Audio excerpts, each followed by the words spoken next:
오늘 두 의견 사이에서 합니다. 두 의견 사이에서. 열왕기상 18장 21절인데요.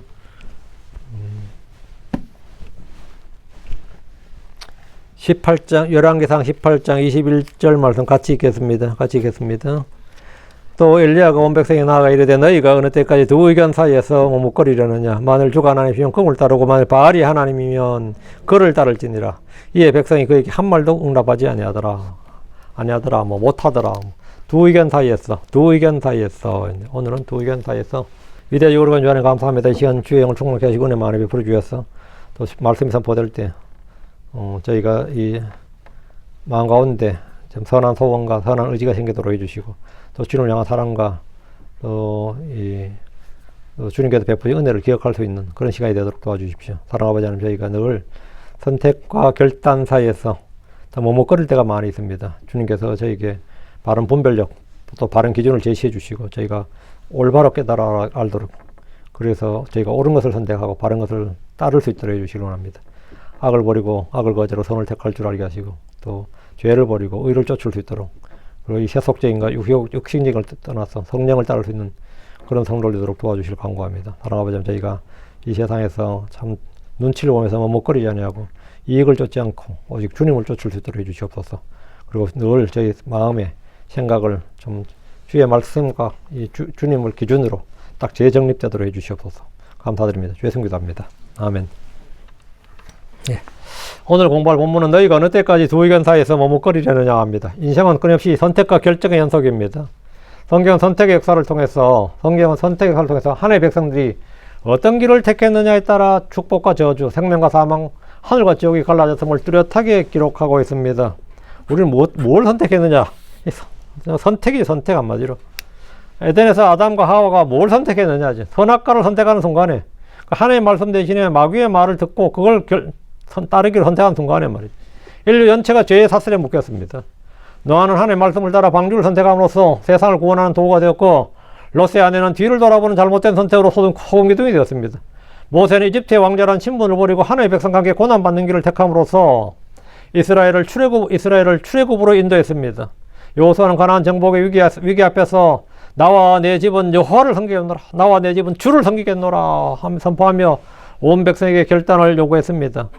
다굴왕은 자신의 힘과 백성의 한심을 선택했다가 비참한 최후를 맞았습니다. 이처럼 성경은 선택의 무게를 결코 가볍게 여기지 않습니다.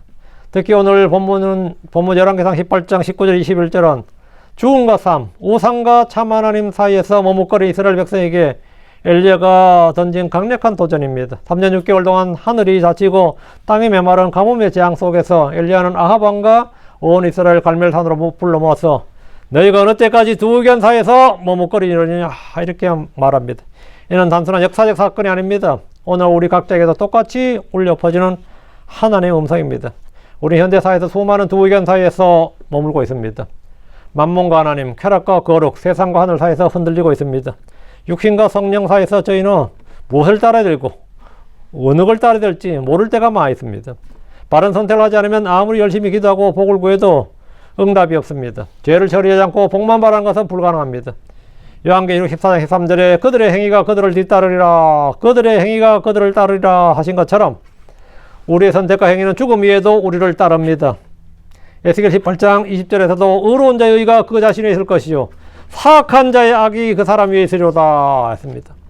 우리 오늘 본문 말씀을 통해 바른 선택의 중요성을 깊이 깨닫고 엘리야처럼 담대하게 하나님을 선택하고 주의 말씀을 선택하는 결단의 사람들이 되시길 바랍니다. 엘리야는 갈멜산에서 단지 한 번의 기적쇼를 보인 것이 아니라 바알과 하나님 사이에서 끊임없이 머뭇거리고 침묵하던 이스라엘에게 더 이상 피할 수 없는 결단을 요구한 겁니다.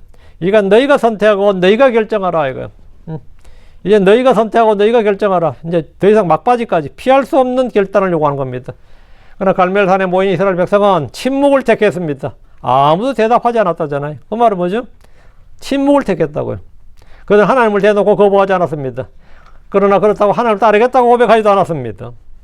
아합과 엘리야가 3년 만에 제의하여 이스라엘을 괴롭게 하는 자가 누구인가를 놓고 날카롭게 맞부딪힐 때에 사실상 이 논전이 이미 갈멜산으로 이어질 영적 전쟁에 선포했습니다.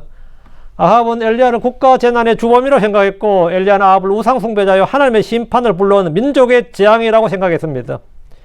생간증 그게 고발을 한 거죠. 네가 이스라엘을 괴롭게 하는 자다. 너와 내 집이, 네 아버지 집이, 네 불법이 말이죠. 이 가뭄의 재앙을 불러온, 한마디로 하나님의 심판을 불러온 원인 제공자가 아합과 그의 집이다 이거예요. 아합은 엘리야 네가 이 국가 재난의 주범이다 이렇게. 엘리야 아합은 서로를 비가 오지 않는 기근과 심판의 원인 제공자로 생각했기 때문에 이 문제는 반드시 백성들 앞에서 공개적으로 규명되어야 했습니다. 3년간의 가뭄이 왕국이나 아합이 사는 소도 사마리아만 국한된 것이 아니라 온 이스라엘에 걸친 대규모 재해였기 때문에 모든 백성들이 보는 앞에서 공개적으로 이 사건의 원인과 결과, 진위가 밝혀져야 합니다. 3년 6개월간의 긴 시간 동안 대규모의 자연재해에도 불구하고 왕이나 백성들 누구 하나 회개하고 하나님께로 돌아왔다는 이야기가 없습니다. 이 기간 동안 많은 주의 예언자들은 죽임을 당했고 그나마 살아있는 예언자들은 어딘가로 꼭꼭 숨어서 보이지 않았습니다. 이런 가운데 엘리야는 아합에게 놀라운 제안을 했습니다. 이스라엘 역사에서 다시 보기 힘든 하늘과 땅을 뒤흔드는 공개 심판의 장을 요구한 겁니다.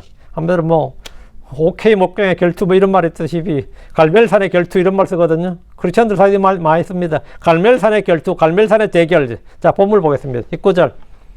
그로 이제 보내어 온 이스라엘을 갈멜산으로 내게 모으라. 또 바알의 예언자 450명과 세라 예언자 400명을 모으라. 그들은 이세벨의 상에서 먹는 자들이니라. 이 합법을 보면 말이죠. 예언자 엘리야가 왕에게 명령을 내리고 있는 합법이에요. 응? 엘리야는 먼저 아합에게 바알의 예언자들과 작은 숲을 섬기는 아스다롯의 예언자 400명, 또 850명을 갈멜산으로 모아서 단판을 짓자고 제안했습니다.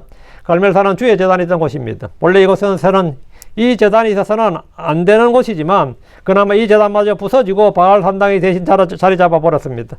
갈멜산은 바알의 성산으로 인식되는 곳이었습니다.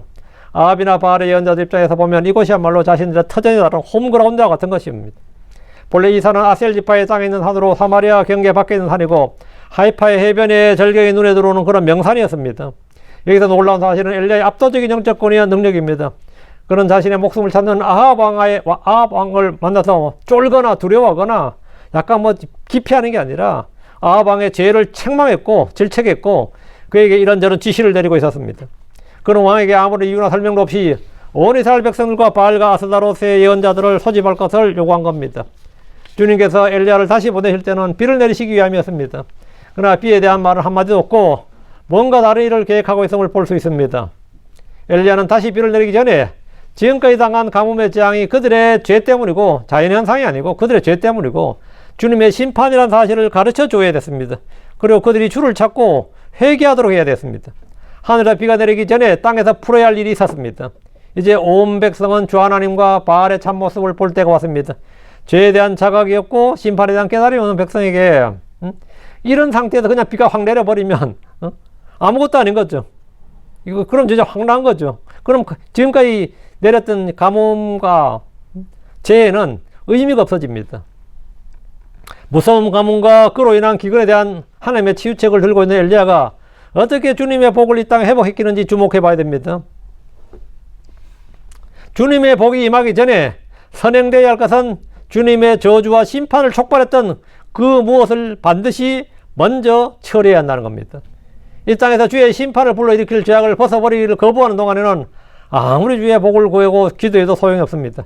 주님은 개인을 심판하듯이 민족을 심판하시던 주님을 불쾌하게 만든 그 무엇이 먼저 처리되어야만 비로소 긍휼과 자비를 베푸시는 분이라는 사실을 알아야 됩니다.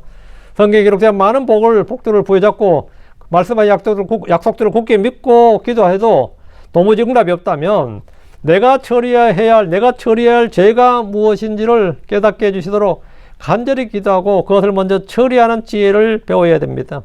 저 하늘을 열고 닫는 문제는 바로 내 자신에게 있음을 명심해야 됩니다. 성도가 주님 앞에 바르게 서지 않으면 기록된 주님의 말씀은 모두 무용지물이 되고 맙니다. 그래서 주님 앞에서 흘리는 성도의 회개하는 눈물은 가장 귀하고 아름다운 것입니다.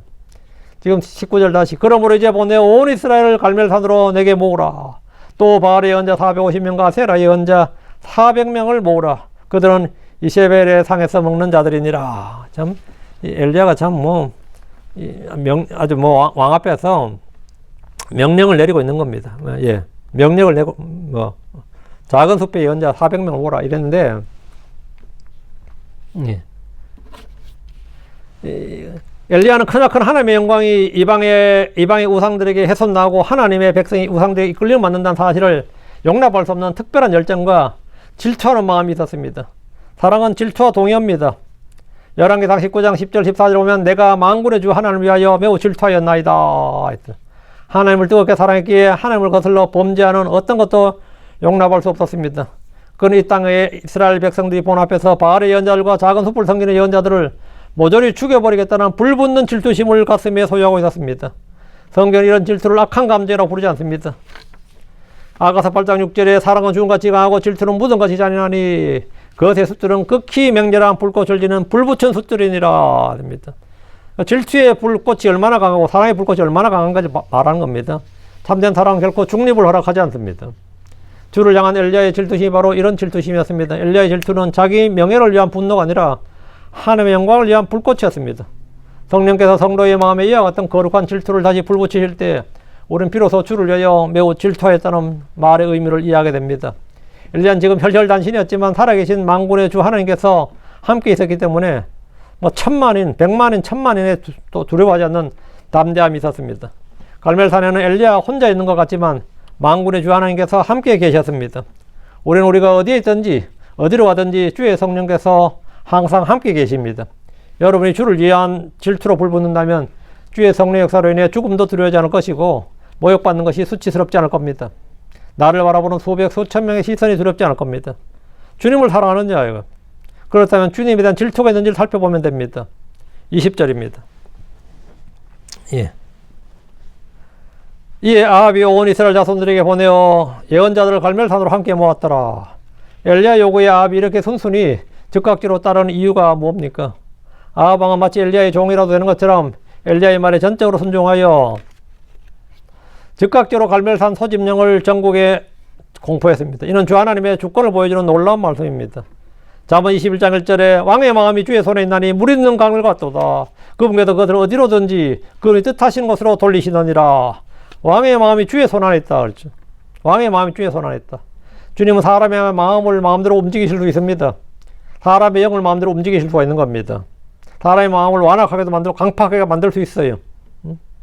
그리고 뜻을 꺾을 수도 있고 주님의 선한 뜻을 이루기 위해서 주님은 악인들의 마음을 누그러뜨리시기도 하시고 완악하게도 하십니다. 겉으로 보면 아합의 마음에는 여전히 정치적 계산이 있었을 겁니다. 그에게는 이 기회가 엘리야를 제거하고 가뭄으로 인해서 그동안 불붙었던 민심의 불만을 한꺼번에 털어버릴 수 있는 좋은 기회로 보였을지 모릅니다. 이때 엘리야를 죽여가지고 엘리야를 속죄양으로 삼는 거죠. 한마디로. 엘리야에게 모든 비난을 돌리고 이 국가적 재앙의 주범이 엘리야였다 이거지. 그러니까 아합도 나름 정치적 계산이 있었던 겁니다. 그러나 성경은 그런 인간적인 계산 뒤에서 일하시는 하나님의 손길을 보여줍니다. 하나님은 노아 시대에 사람의 죄악이 세상에 가득할 때 심판의 물을 예비하시면서 방주의 문을 여시고 의를 전파하는 노아를 세우셨습니다. 롯의 시대는 소돔과 고모라의 죄악이 하늘에 삼으실 때 먼저 롯을 끌어내시고 불과 유황을 내리셨습니다. 마찬가지로 지금 이스라엘 역사 속에서도 하나님 먼저 백성을 한자리에 모으시고 그들 앞에서 바알과 주 하나님 사이에서 누구를 따를 것인지 공개적인 선택과 결정을 너희가 알아서 너희가 직접 결정해라. 너희가 직접 선택하고 너희가 직접 결정하라. 누구를 섬길지 누구를 따를지 너희가 선택하고 너희가 결정해라. 한번 종교의 자유를 주는 거예요. 주님이.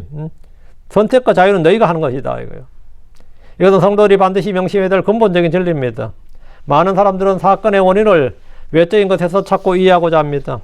우리는 당시의 사회 분위기나 당시의 국제 정세, 당시의 경제력이나 지도자의 성격 등 여러 가지를 종합해서 결론을 내리는 데 익숙해 있지만 더 주목하고 기억해야 될 것은 주님께서 어떻게 역사하셨는가입니다. 오늘날 같은 불신과 회의의 시대에 매사에 주님이 관심의 대상이 아니라 오히려 피조물이 관심의 대상이 되는 경우가 허다합니다. 예를 들어 사람들은 그 엘리자베스 시대 영국 해군이 당대 최강이 스페인의 무적 함대였습니다. 근데 스페인의 무적 함대하고 영국 해군이 싸우면 당연히 스페인의 무적 함대가 압도적으로 이긴다고 봤어요. 근데 사실은 넬슨 제독이 이끄는 영국이 너무나 쉽게 이겼는데 전쟁이 아니었습니다. 태풍이었어요. 태풍이 몰아쳐가지고 그 스페인의 무적 함대를 바다에서 그냥 수장시켜버린 겁니다. 태풍이. 일본도 그런 게 있죠. 원나라가 일본을 침공, 고려군하고 원나라가 연합군을 구성해서 일본군을 두 번이나 침략을 바다를 건넜습니다. 그런데 태풍으로 그냥 하필 이게 일기예보를 못하다 보니까 바다에 다 수장돼 버렸죠. 그걸 일본은 지금도 신풍이라 그래요. 신이 내린 바람이라 그런다고. 그걸 신풍이라 그래요. 응? 이 자연이라는 게 뭐 그냥 그런 게 아니지. 우리는 그러면 참 표면적 이유는 간단하게 기후죠. 표면적 이유는 그냥 기후죠. 표현적 분석은. 응? 아무도 심지어 그리스도인들조차도 바다에 풍랑을 일으키는 하나님에 대해서 주목하지 않습니다. 그때 파도에 주목을 하는데 하나님에 대해서 주목하지 않아요. 올해 농사에서 풍성한 작물을 거두면 기자들은 아니면 뭐 분석가들은 한결같이 새로운 농작물 제법이나 농기계 보급이나 병충해를 막을 위한 뭐 농약의 개발이나 농부의 수고나 농업기술의 성과 등이라 막 보도를 합니다. 그렇죠. 아무도 하나님의 축복하신가 돌보신가 선하심에 대해서 관심을 갖지 않습니다. 정치적인 문제에서도 마찬가지입니다. 전쟁이 나고 내전이 일어나고 여러 가지 국제적인 분쟁이 있을 때 그것들 속에서 하나님의 손길을 의식하고 인정한 사람이 몇이나 되겠습니까? 주는 우리의 매사에 간섭하시며 인도하시고 다루시는 살아계신 하나님입니다. 그럼에도 불구하고 주님을 믿는 신자들조차 이런 영적 시각을 전혀 소유하지 못한 채 부수적인 것들을 가지고 평가하고 분석하는 데 골몰한 것을 보면 참으로 한심하다는 생각을 지울 수가 없습니다. 모든 사건과 문제를 하나님과 연관시켜 생각하는 영적인 시각을 소유해야 됩니다. 그러나 이런 것에 분노하고 화를 내는 그리스도인들이 널려 있습니다. 뭐 말만 하면 너는 자꾸 하나님 이야기 아니야. 자꾸 하나님 이야기, 다른 것에서 원인과 결과를 분석해야지. 데이터를 가지고 분석해야지. 뭐 자꾸 하나님 해보면 어떡하냐 그러죠. 우리는 항상 하나님을 생각하는 겁니다. 하나님을 생각해요. 주님 이 세상에서 모든 걸 자신의 뜻대로 움직이시는 분이기 때문입니다. 성경이 이에 대해서 분명한 증거를 너무나 많이 보여줍니다. 우리는 이것을 일컬어 이제 주권신앙 이렇게 말하는데 오늘날 교회 내에서 주권신앙을 소유한 성도가 너무나 적기 때문에 이 사실을 아무리 강조해도 지나치지 않다고 봅니다. 우리는 모든 일에 주님을 인정하고 그분께 맡기는 믿음, 그 신앙을 가져야 됩니다. 엘리야가 하나님의 권능을 입고 아합 왕을 종부리듯이 할 수 있었던 것은 저와 여러분 역시 하나님의 권세를 지닌 자라는 사실을 기억하게 줍니다. 주님은 제자들을 온 세상에 보내시기 전에 말씀하셨습니다. 누가복음 10장 19절에 보라 내가 너에게 뱀들과 정갈들을 밟으며 또 원수의 모든 힘을 제압할 권능을 주노라. 그리고 아무것도 어떤 방법으로도 너희를 해치지 못하리라. 주님은 승천전에 제자들에게 말씀하셨어요. 하늘과 땅에 있는 모든 권능이 내게 주어졌도다. 그러므로 너희는 가서 모든 민족들을 가르치고. 주님께서는 권능을 먼저 말씀하셨다고. 성도들은 마귀와 정갈을 밟을 수 있고 제어할 수 있는 초인적인 영적 권능의 그 힘의 소유자들입니다. 다시 20절입니다. 이에 아합이 온 이스라엘 자손에게 사람을 보내어 그 예언자들을 갈멜산으로 함께 모으니라. 주님은 아합의 마음뿐 아니라 백성들과 바알들과 아스다로스의 예언자들의 마음을 움직여서 모이게 하셨습니다. 이 장면을 한번 생각을 해보십시오. 백성들은 3년 전에 해성까지 등장했다 사라진 엘리야를 한번 보고 싶어서 아니면 비가 올지도 모른다는 기대감에서 모였을지 모르겠습니다. 뭐 어쨌든 모였어요. 왕의 명령이니까 모이기도 했고 바알의 예언자들은 망명으로 인해 오지 않을 수 없게 되었습니다. 하나님의 심판이 종결되기 위해서는 그에 앞서 이스라엘 백성들이 회개하고 마음이 변화되어야 합니다.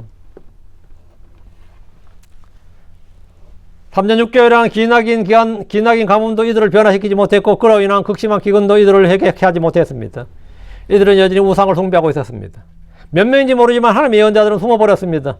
다시 비를 내리는 주님의 명령을 이행하기 위해서는 반드시 이들이 돌이켜야 됩니다. 회개가 필요하다고. 하나님은 죄에 대해서 우상에 대해서 결코 타협하지 않습니다. 우리가 우리의 죄를 회개하기 전에는 하나님의 약속에 대한 믿음을 아무리 이야기해봐도 소용이 없습니다. 하나님 우리의 경배를 받으시기 전에 우리는 먼저 마음속에 있는 우상을 깨뜨려야 됩니다. 주님과의 친교를 회복하기 위해서는 내가 먼저 주님의 피로 정결케 되어야 되고 말씀의 물로 깨끗이 씻음 받아야 됩니다. 그에 어떤 다른 것으로도 주님의 진노와 징계와 심판은 거두어지지 않습니다. 지금 이 시간도 우리에게 절실히 필요한 한 가지는 갈보리 십자가에 높이 매달린 예수의 피입니다. 즉 보혈입니다. 우리의 죄는 심판으로 정결케 되지 않습니다. 지옥에 사는 뜨거운 불도 사람의 죄를 제거해 주지 못합니다. 나의 죄를 정결하게 하는 유일한 한 가지는 바로 십자가에 설리신 예수의 피밖에 없습니다. 21절 그리고 엘리야가 온 백성에게 나아가 말하였더라. 너희가 어느 때까지 두 의견 사이에서 못거리려느냐. 만일 주께서 하나님이시면 그분을 따르고 만일 바알이 하나님이면 그를 따르라. 이에 그 백성이 그에게 한마디도 대답하지 못하였더라. 엘리야는 온 백성에게 가까이 나아갔습니다. 동족 이스라엘이 우상숭배에 빠져 심판을 받고 있다는 사실을 깨우쳐주고 이들이 올바른 신앙을 갖도록 하기 위해서입니다. 백성들 향한 엘리야의 마음은 목자의 마음이며 연민입니다. 하나님은 엘리야를 통해 말씀하시고 엘리야를 통해 자신의 사랑과 관심을 보여주셨습니다. 하나님 먼저 우리의 마음을 준비시키시고 그리고 나서 그분의 귀를 기울여 우리의 음성을 들으십니다. 주님 먼저 우리를 자신에게 돌이키신 다음에 자신을 돌이켜 우리를 돌보시는 겁니다. 시편 17절에 주여 주께서는 겸손한 자들의 소원을 들으셨나이다. 주께서는 그들의 마음을 예비하시며 주께서는 주의 귀를 기울이시리이다. 주께서 겸손한 자들의 소원을 들으셨다잖아요. 주께서 그들의 마음을 예비하시고 주께서 주의 귀를 기울이신다. 사람의 마음이 준비가 되어야 되는 거죠. 사람의 마음이 준비가 되어야 돼요. 마음이 주께로부터 멀어진 사람, 마음이 주를 대적하고 있다. 그럼 마음을 돌이켜 헌신을 결심하고 내가 신실하게 주님을 따르겠다는 그런 결단이 있기 전에는 결코 주님의 긍휼한 은혜를 기대하지 말아야 됩니다. 엘리야는 지금 바알의 예언자들에게는 한마디도 하지 않았습니다. 그럼 바알의 예언자들은 엘리야의 관심 대상이 아닙니다. 소위 솔직히 말하면 요즘식으로 하면 전도 대상이 아니라고요. 그건 바알의 예언자들이라. 바알에게 바쳐지는 자들이라고 자신들이. 엘리야는 그들을 회심시키려고 애쓰지 않았습니다. 그들과 참 하나님 누구인지 교리적 논쟁을 벌이거나 토론할 필요도 없었습니다. 엘리야의 관심은 동족 이스라엘 백성들이었습니다. 영적인 무지로 인해서 우상에게 포로로 사로잡혀서 멸망당할 그들을 본 겁니다. 참 하나님에 대한 지식이 없었기에 그들은 우상의 실체에 대해서는 하나님에 대한 지식이 없었기 때문에 우상들에 대한 실체에 대한 지식도 없었습니다. 성경의 바탕을 둔 탄탄한 지식을 바탕으로 한 신앙이 아니라면 아무리 뜨거운 열정이라도 그 물은 몇 날 몇 달이 지속되지 않습니다. 그래서 우리는 성경을 통한 신앙 교육이 필요하고 영적 지식으로 그 진리의 지식, 우리 주 예수 그리스도의 지식으로 무장이 필요한 겁니다. 호세아 4장 6절에 내 백성이 지식의 부족으로 멸망하는도다. 내 백성이 지식의 부족으로, 여기서 지식의 부족이라는 게 무슨 지식입니까? 거룩한 것을 아는, 하나는 아는 지식입니다.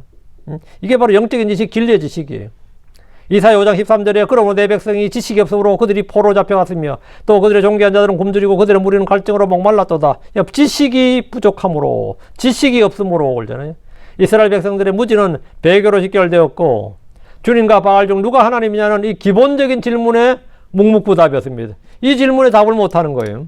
이 기본적인 질문에 하나님과 바알 중에 누가 하나님이냐는 말에 질문을 못해. 이게 우리는 얼마나 황당한, 이들의 마음이 얼마나 여리고 지금 연약하고 왜곡되어 있고 엉망인지를 보여주는 거죠. 그래서 21절 너희가 어느 때까지 두 의견 사이에서 머뭇거리려느냐. 머뭇거린다는 말은 술에 취해서 비틀거리는 모습과 같은 단어입니다. 비틀거리는 걸음은 이쪽으로 몸이 쏠렸다가 저쪽으로 몸이 쏠렸다가 분간이 없이 왔다 갔다 하는 모습을 빗댄 겁니다. 그들은 주 하나님에 대한 두려움이 어느 정도 가지고 있었고 국가 종교이며 다산과 풍요, 농경신인 바알도 숭배하는 이중적인 태도를 지니고 있었습니다.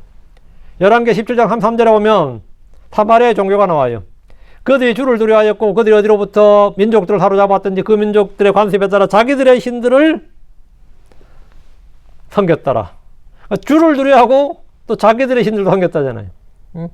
이게 이제 오늘날 같으면 우리나라가 제일 가까운, 대한민국 제일 가까운 나라가 일본이 좀 그래요. 일본 사람들이 기독교인이 별로 없거든요. 왜 그러면, 근데도 하나님 믿으러 가면 또 믿는다 그래요. 왜 믿냐 그러면 혹시나 이러더라고요. 다신교의 하나의 신을 믿는 거. 혹시나. 뭐 이런 식이에요. 그때 11개 17장 33절에 사마리아가 그랬습니다. 하나님도 두려워하고 또 그 민족들의 관심에 따라 자기들의 신들을 섬겼다는 거예요. 야고보 사도는 이런 마음을 두 마음을 품어 정함이 없는 자라고 정죄했습니다. 이들의 마음은 뱀의 혀처럼 둘로 갈라져 있었습니다. 주님은 상한 마음을 치유하시고 삼으시고 위로하시는 하나님이시지만 나뉘어지고 갈라진 마음을 정죄하시고 심판하시는 하나님입니다. 호세아 10장 2절에 그들의 마음이 나뉘었으니 이제 그들이 잘못한 자로 발견되리라. 그들의 마음이 나뉘어졌다. divided. 나뉘어졌다. 그러니까 상한 마음은 하나님 정죄하지 않습니다. 상한 마음은 주님이 기름 부어주시고 싸매시고 받으시는 마음이 상한 마음이고 하나님이 정죄하는 것은 나뉘어진 마음이에요. 상한 마음은 잘못된 마음이 아니에요. 상한 마음은 전혀 연약한 마음도 잘못된 거 아닙니다. 물론 연약한 마음이 강해지지만 문제는 뭐냐면 나뉘어진 마음이에요. 나뉘어진 마음. 그분께서 그들의 재단들을 무너뜨리시고 그들의 형상들을 못쓰게 하시리라. 하나님은 결단을 요구하시는 겁니다. 주님은 반쪽을 요구하지 않으시고 혼합하신 걸 미워하십니다. 하나님은 결코 협상과 타협을 하지 않습니다. 주를 믿는 성도라면 반드시 자신의 입장을 분명히 밝혀야 됩니다. 이것은 성경 전체를 흐르는 일관된 요구고 명령입니다. 사람이 결코 두 주인을 섬길 수가 없습니다. 하나님과 만몬을 겸하여 섬길 수가 없습니다. 섬길 수가 없습니다. 우리는 온전한 마음, 주를 따르는 온전한 마음만이 필요합니다. 현대 기독교는 뜨거운 열정이 사라지고 냉철하고도 날카로운 교리와 지성이 사라지고 뭐가 뭔지 모를 이상한 기독교로 변질되었습니다. 우리는 성경 속의 예수를 섬길 것인지 현대 기독교의 그리스도를 섬길 것인지 결단해야 됩니다. 요한계시록 3장 15, 16절에 내가 내 행위를 아노니 내가 차갑지도 뜨겁지도 아니하도다. 나는 내가 차갑든지 뜨겁든지 하기를 바라노라. 그런즉 이와 같이 내가 미지근하여 차갑지도 뜨겁지도 아니하므로 내가 내 입으로 너를 토해내리라. 왜 백성들이 둘 사이에 머무거린 겁니까? 우상들은 엄격한 도덕적 신앙생활을 요구하지 않기 때문입니다. 우상의 매력은 나에게 거룩과 헌신을 요구하지 않는다는 겁니다. 우상 숭배는 우상을 만족시키는 데 있지 않고 자기를 만족시키는 데 있습니다. 우상 숭배자들은 우상을 만족시키는 게 아닙니다. 자기 만족을 위한 겁니다. 지금 갈멜산으로 모인 백성들은 바알 종교의 관습대로 다산의식에 관심이 있어서 온 사람들입니다. 450명의 바알 예언자들과 400명의 여기 작은 숲 예언자라 했습니다. 이게 말이 좀 이상해서 아스다론 예언자들이죠. 사실은 아스다론 예언자들인데 그 400명의 그 예언자들이 참석을 했습니다. 이들은 모두 성전 매춘의 경험이 풍부한 자들입니다. 백성들은 엄격한 율법과 도덕성, 영적 순결을 요구하는 주 하나님보다 주님께서 간음하지 말지니라 이렇게 명령하고 음행에 대해서 엄격하게 주님께서 죄로 정죄하시잖아요. 정죄만 하는 정도가 아니죠. 엄격한 율법과 도덕성과 영적 순결을 요구하는 게 율법이에요. 그게 주님이 주 하나님인데 이 바알교를 믿으면 아니면 아스다롯을 섬기면 뭐가 되죠? 마음대로 먹고 마실 수가 있습니다. 마음대로 먹고 마시고 즐기고 음행이 자유로워요. 이 바알 종교가 훨씬 더 좋은 겁니다. 오늘날 교인들이 성경적 기독교보다 물에 물 탄 듯한 기독교를 훨씬 더 좋아하는 이유와 동일한 겁니다. 내가 어떤 분은 가톨릭 간다고 그러게. 왜 가톨릭 가세요? 거기서는 술 마시는 거 허용해. 그러더라고요. 거기는 술 마시는 게 술 마시는 거 허용하고 제사도 허용한다는 거예요. 언제부터 그랬죠? 아마 찾아보니까 제사를 허용했더만. 옛날에는 그 제사를 허용 안 했거든요. 제사도 허용해. 그리고 그렇다 내가 하나를 안 믿고 싶지는 않아. 믿고 싶어. 근데 개신교는 특히 침례교는 가면 안 되는 거예요. 그거 다 허용해주는 게 있더라는 거지. 그 뭐 어디가 있는 그런 게 있냐 하니까 거기 가니까 술 담배 다 해도 되고 그 술 담배 다 신부들도 술 담배 다 하거든요. 술 담배 다 해도 되고 또 제사도 지내도 되고 다 해도 되는데 왜 안 하겠냐 이거예요. 이런 이게 현대 기독교죠 이게. 지금 현재 마음이 갈라져 있는 분이 있다면 이 시간 여호수아와 같은 선한 결단을 내려야 됩니다. 여호수아 24장 15절에 그리고 만일 주를 섬기는 것이 너희에게 악하게 보이거든 너희 조상들이 강 저편에 섬겼던 신들이니 혹은 너희가 거주하는 땅의 아모리족 속의 신들이지 간에 너희가 섬길 자를 이날 너희를 위해 택하라. 그러나 나와 내 집으로 말하건대 우린 주를 섬기겠노라. 우린 신앙과 생각에서뿐 아니라 외적인 행동과 삶의 실천과 행위에 있어서 결단성이 있어야 됩니다. 그렇지 않다면 신앙은 관념과 사상에 지나지 않게 됩니다. 예수를 믿기로 했다면 그분께서 명하신 대로 그분을 따르고 그분이 보여준 모범을 따라 행하고 그분의 가르친 대로 순종하고 필요한 모든 것의 은혜에 대해서 주님을 신뢰해야 됩니다. 주 예수께서 참 하나님이라는 사실을 확신한다면 그 이후에는 주저함이 없이 전심전력하여 주 예수를 섬기고 날마다 주님을 따라야 됩니다. 지금 21절에 만일 주께서 하나님이시면 그분을 따르고 주님이 하나님이면 그분을 따르고 하나님 아니면 따를 필요 없고 만일 주께서 하나님이시면 그분을 따르고 만일 바알이 하나님이면 그를 따르라. 선택은 너희가 하고 결정은 너희가 하라 이거예요. 따르는 일은 따르라. 따르라는 팔로 따르라는 건 뭐냐? 일시적인 자기나 감정적 흥분이나 가벼운 생각으로 되는 게 아닙니다. 따른다는 것은 하나님을 따른다는 것은 충동적인 것이 아니라 의식적으로 자기를 맡기고 전인격적으로 의지하는 겁니다. 이건 헌신이에요. 이는 신앙적 투신행입니다. 나를 던지는 거예요. 몸을 던지는 겁니다. 엘리야 이런 강력하고 공개적인 도전 앞에서 백성들은 묵묵부답이었습니다. 참 난감한 애였죠. 누가 하나님이냐는 가장 원초적이고 단선적인 질문에 그들은 당황했습니다. 자신들의 죄를 인정할 만큼 정직하지도 않았고 그것을 부정할 만큼 심령이 완악하지도 않았습니다. 죄에 대해 침묵하는 것은 변명하는 것보다 좀 더 나을지 몰라도 바른 태도가 아닙니다. 그들은 엘리야에게 돌을 집어들지도 않았고 자신들의 죄를 자백하거나 회개하지도 않았습니다. 스스로 선택하고 스스로 결단하라. 이것이 바로 신앙이고 주님의 요구입니다. 주님은 너희들이 주 예수 그리스도를 믿으라는 건 너희가 하는 거예요. 응? 물론 페이스는 주님이 선물로 주는 거지만 믿으라는 명령이고 회개하라. 이거 다 주님 너희가 하라고요. 너희가 하라고. 스스로 선택하고 스스로 결단하라. 엘리야를 통해 주님 외치는 이 음성과 부르심에 대답하는 사람이 이스라엘 백성 중에 아무도 없었다는 겁니다. 그 산에. 21절에 마지막 절 이에 그 백성이 그에게 한마디도 대답하지 못하였더라. 이는 죄악된 침묵입니다. 이 침묵은 죄악된 침묵이에요. 이스라엘 주께서 하나님이시다라고 고백하지도 않았고 우리는 바알을 따르겠다고 말하지도 않았습니다. 그들은 입을 닫아버렸습니다. 이 침묵은 겸손이 아닙니다. 이는 회피거나 비겁한 중립이며 죄악된 침묵입니다. 아담과 하와가 죄를 범한 후에 하나님께서 내가 어디 있느냐 부르실 때 그들은 숨어버렸습니다. 가인이 아벨을 죽인 후에 주님이 내 아우 아벨이 어디 있느냐 질문 앞에 내가 알지 못하나이다. 가인은 내가 알지 못하나이다. 이렇게 거짓과 침묵을 섞어서 응답했습니다. 헤롯은 침례 제한의 꾸지점을 들었을 때 회개하는 대신에 그를 가두고 죽였습니다. 모두가 하나님의 부르심 앞에서 올바른 대답을 하지 못한 자들입니다. 침묵은 때로 변명보다 더 위험합니다. 예수님께서 십자가를 지시기 전에 빌라도의 법정에서 무리들은 그 사람의 피를 우리와 우리 자손에게 돌릴지어다 이렇게 외쳤습니다. 그러나 침묵한 자들도 있었습니다. 아무 말도 하지 않고 어느 편에도 서지 않은 채 상황을 지켜만 본 자들도 있었습니다. 그러나 하나님 앞에서는 그 침묵도 책임을 면해주지 못합니다.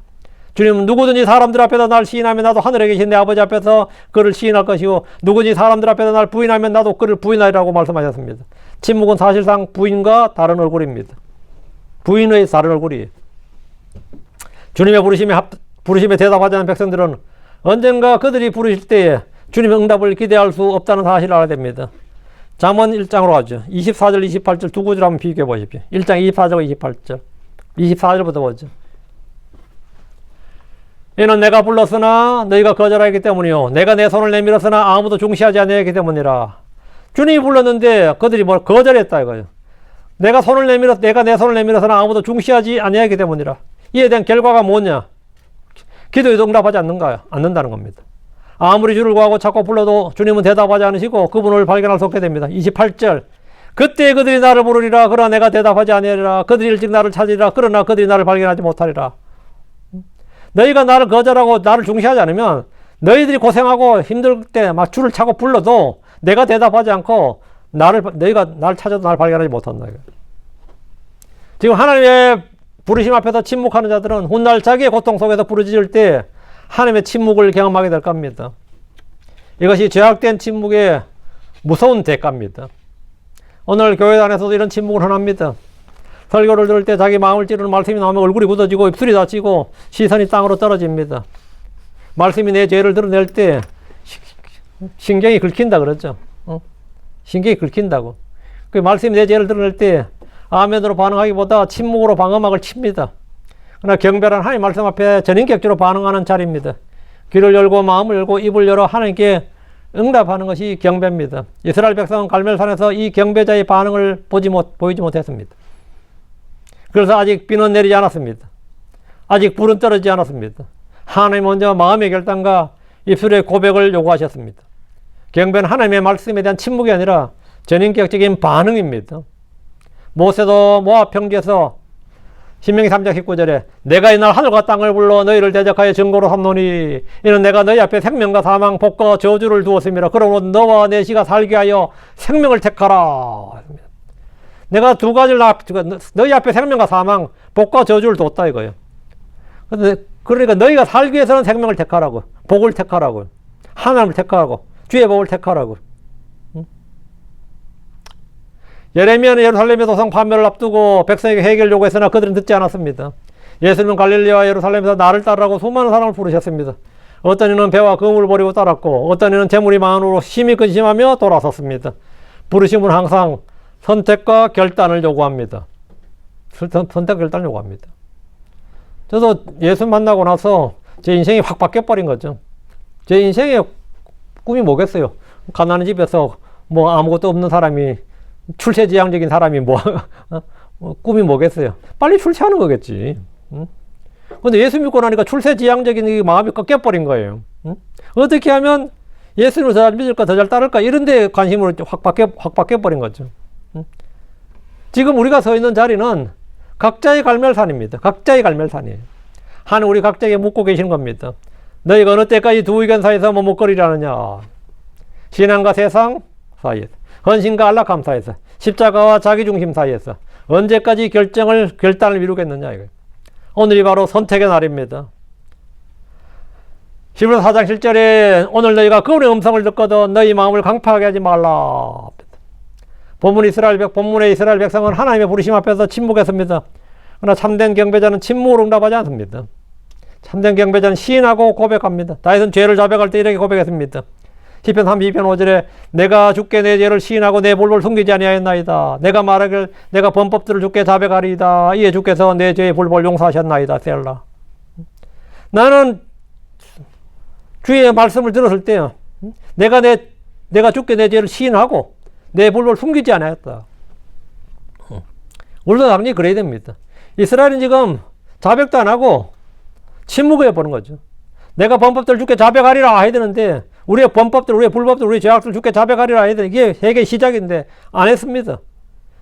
이에 주께서 내 죄의 불법을 용서하셨나이다 했는데 안 하니까 당연히 용서가 없는 거죠. 당전 아버지가 돌아와서 아버지 내가 하늘을 대적하여 또 아버지 앞에 죄를 지었나이다. 내가 하나님께서 죄를 짓고 아버지 앞에서 죄를 지었다 이거예요. 이렇게 저렇게 난 죄인이다는 거죠. 그렇게 입을 열었습니다. 자백을 했습니다. 시인을 하고 자백을 하는 겁니다.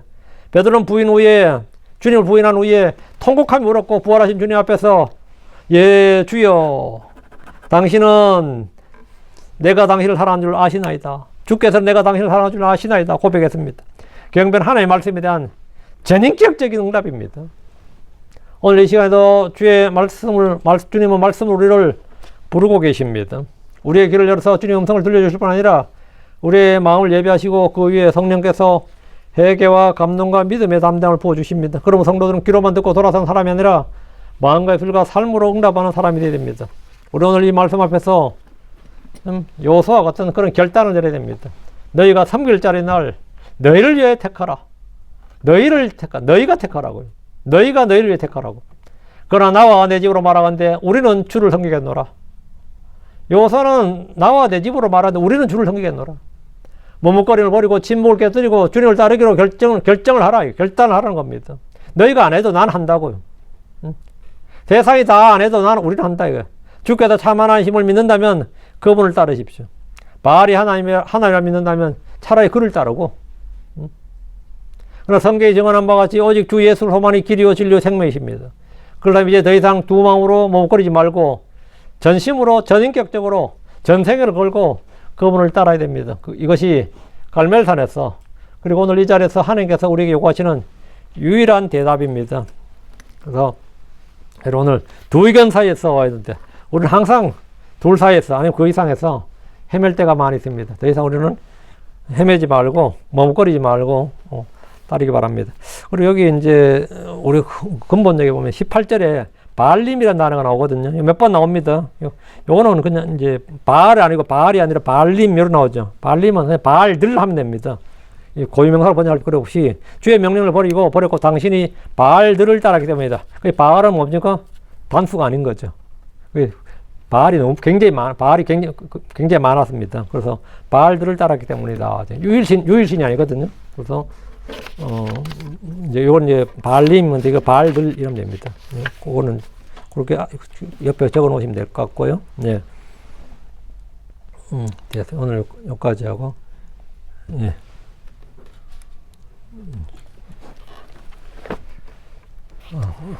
기도하고 마치겠습니다.